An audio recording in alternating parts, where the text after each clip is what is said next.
Since I was a kid, I was obsessed with fast cars. When I received my first big wheel, I tore around the neighborhood and soon developed a reputation as a bit of a daredevil. At 10, I was attempting jumps that would make other guys quake in their Converses. Now, you might be wondering where my obsession with fast cars came from. It's simple. My dad was a racer and stuntman himself. He would compete in the local circuit, and when growing up, I was attached to his hip, learning everything I could in the garage. I could take an engine apart with my eyes closed, while other kids my age were learning long division. Soon, things started changing between me and my father. I started skipping school and spending all my time at the local garage. When my parents found out, they threatened to send me to boarding school upstate, where there wouldn't be a car within 5 miles of campus. Being the rebel that I was, I made a decision that would forever change my life. I ran away. My father's racing rival, Ricky, heard I had left my parents. He reached out to me and said he wanted to introduce me to someone he said would change my life. He wasn't lying about that. "Hey, kid!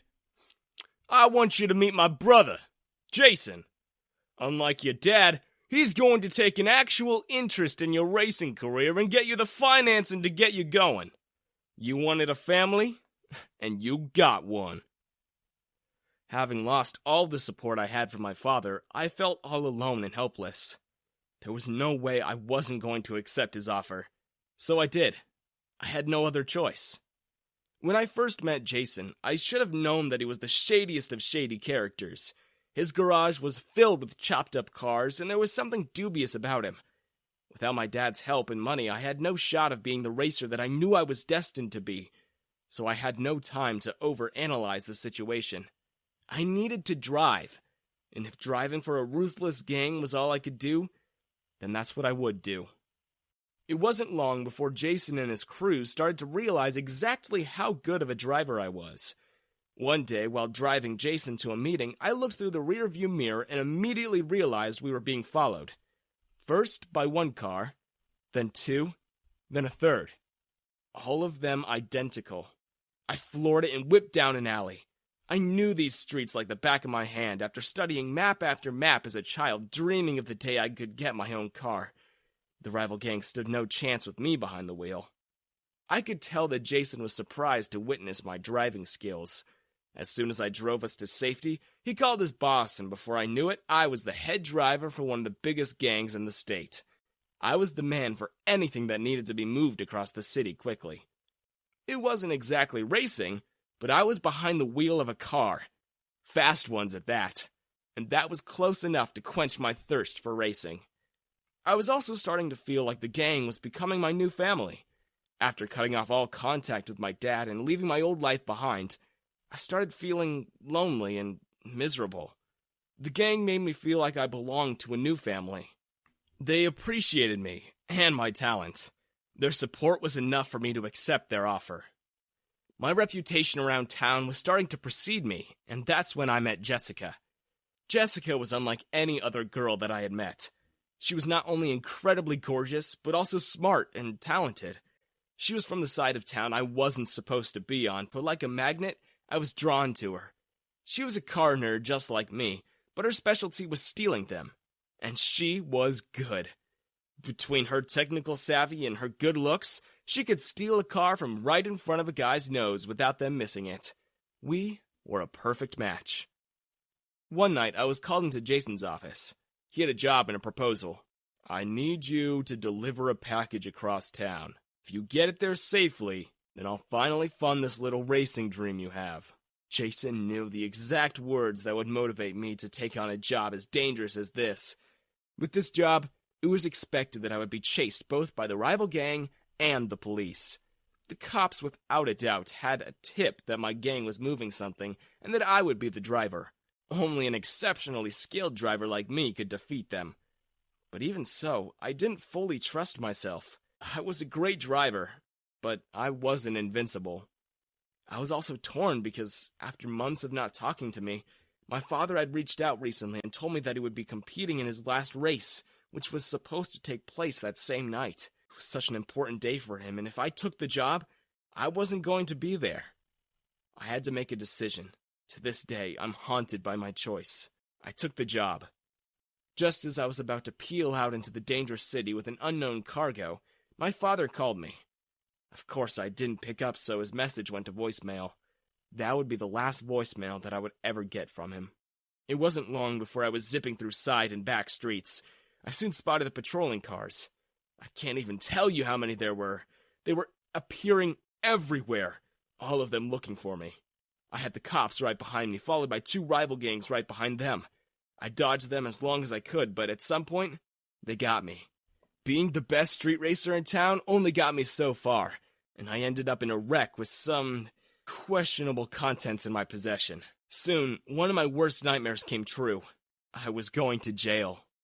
It was humiliating and frustrating to realize that I had let my family down, and things had come to this. I used my phone call to call my dad and was surprised to hear my mom's crying voice on the other hand. "Your dad was wrecked by another driver, and he didn't make it." I felt my heart racing and my legs getting weak. Couldn't believe what I was hearing. In that moment, it hit me. I had turned my back to one of the most important people in my life, and instead had picked a criminal over him. The night that was supposed to be the start of my racing career had turned into the worst set of events that had ever come my way. As I started recounting the events that took place in my head, I realized that I had been set up by Jason and his crew. I was being used as bait while they moved the real cargo across the city without the heat of the police and rival gangs on them, but all on me. I had been used and tossed to the side like trash. The cops who chased me were actually quite impressed by my abilities to evade them. They told me that I was one of the best drivers they had seen. If I was willing to cooperate, they could maybe work out a deal that would keep me out of jail for the rest of my life. They made me an offer to go undercover and bust Jason's gang for good. At this point, my biggest wish was to get revenge from Ricky and Jason for what they had done to me. No way was I going to turn this offer down. I spent the next few months in jail, and when I was released, I was a new person. I was given a new face thanks to some minor plastic surgery, and with my hair dyed and months in the gym, I was unrecognizable. Given my skill set, the police knew my best way into the gang would be racing, and I made sure they provided me with everything I needed. With their unlimited budget, I spent hours building my custom race car by hand. Every bolt and screw being put in was personal. I was going to make Ricky and Jason pay for setting me up.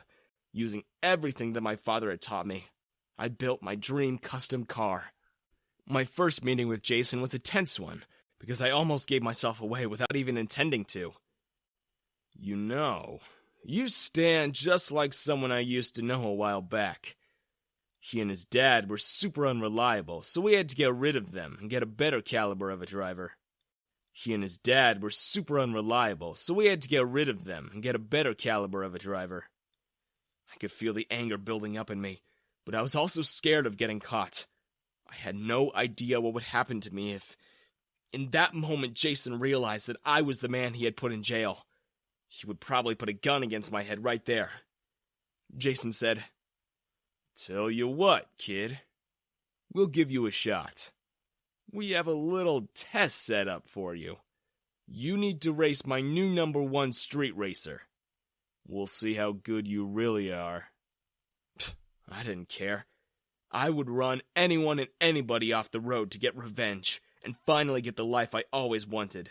Imagine my surprise when in walks Jessica. She looked a little edgier, a little meaner, but no doubt it was her.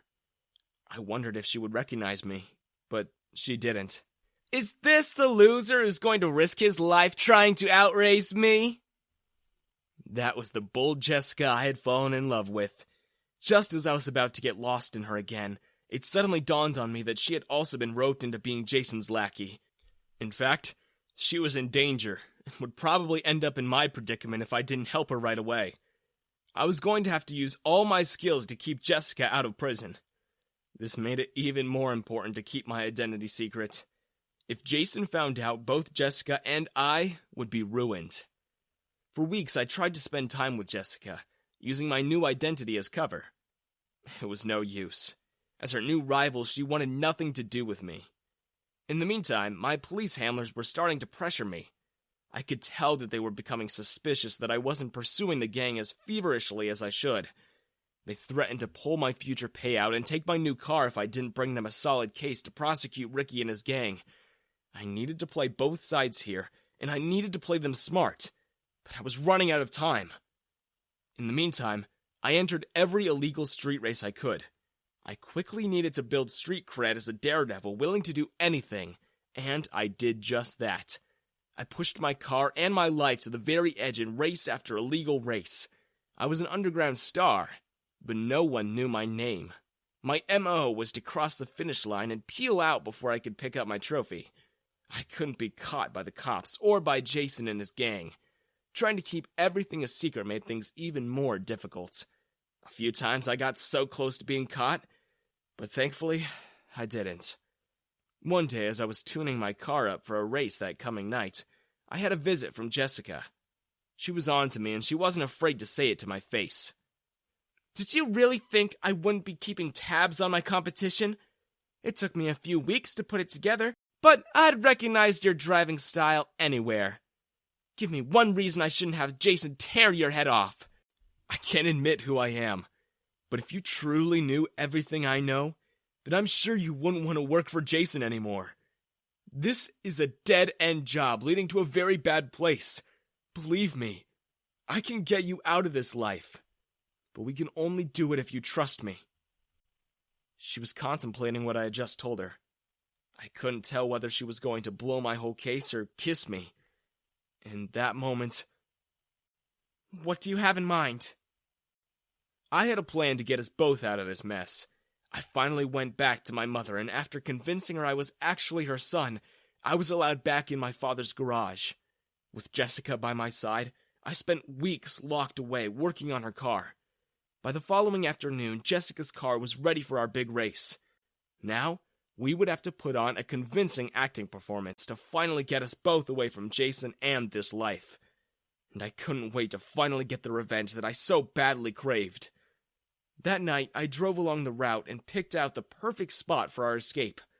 The morning of the race, I made sure my buddy from prison had the drone up and was recording the race. I told my police contacts that today was the big day. They were happy to hear this. All the players were on the stage now. It was too late to pull out of it.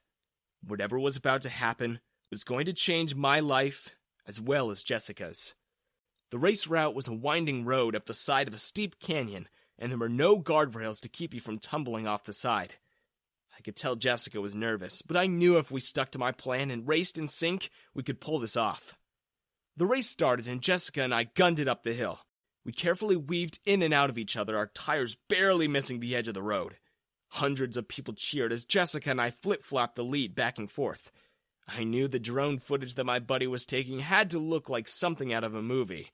I hoped there were enough people watching the live stream. But I couldn't get distracted by these thoughts. I needed to focus. We were about to get to the most dangerous part, and we had to get it right. I cut in front of Jessica, and she went right off the edge of the cliff, just as we had agreed. Everyone was shocked. Part of me was worried about Jessica. I wanted to make sure that she was okay, but I couldn't reveal my identity, or the fact that this was all a performance, so instead, I sped to the finish line. Ricky, Jason, and the rest of the gang quickly fled the scene, not wanting to be involved in the fatal accident. Thanks to my plan and Jessica's help, it didn't take long for the cops to round them all up. Having them all at the scene of a crime made it quite easy. I was also arrested out of formality, but not for long, of course. Given my testimony, I was granted immunity on the condition I went away. Permanently. I told the cops that I wanted to see Jessica, but wasn't allowed. I was put into witness protection in Europe with a pretty substantial amount of money at my disposal. I knew exactly what I needed to do with it. I used my dad's old contacts to start my own garage. And my own team. My own Formula One team. Everyone in Europe wanted to know who this mysterious guy from America was who was building one of the newest teams from scratch. I knew my profile was growing too big and that Jessica would find me. One day, as I was working on building my team, I heard a knock at the garage door. It was Jessica. Well, she looked nothing like the Jessica I knew. The plastic surgeon who had worked on me had created a totally new face for my old girlfriend, and I knew that our plan of faking her death had worked to perfection. I also knew from watching her race that she was going to be